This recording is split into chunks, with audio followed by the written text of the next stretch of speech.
The soil mission has as a goal, its main goal is to install 100 living labs in Europe by 2030.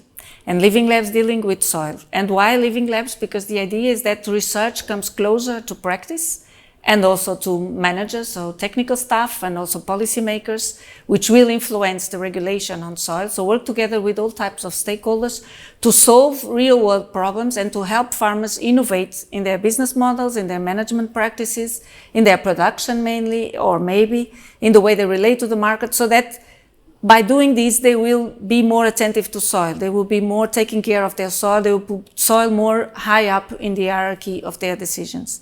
And the Living Lab, the idea of the Living Lab is that research is needed because there's a lot of questions which are still open, but it should not just stay in the labs of the research centers. It should go out and be more close to end users.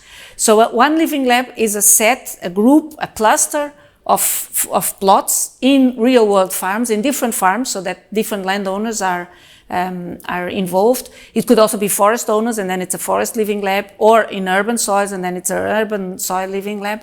And then you relate it to, in a partnership, to researchers, to policymakers, to administrators, advisors. So they work together, they establish a partnership, and then they will have to define together what type of research questions are we now addressing, and the experiments are doing in the plots which are part of the living lab. So it's a co-construction of knowledge a long time, and therefore project financing is maybe limited. You need a more long-term approach, but you can start with the financing from the Commission or another one, and then try to have other financing along the year. But the idea is this of getting together and helping with research in solving problems which are felt by the farmers, which can also be of the business, not only technical or technological questions with the soil. It can also be marketing questions or business issues, or where to get advice, or how can we get advice together. So this in a group, these kind of issues which are more from social sciences or behavioral science. So it's really working together to make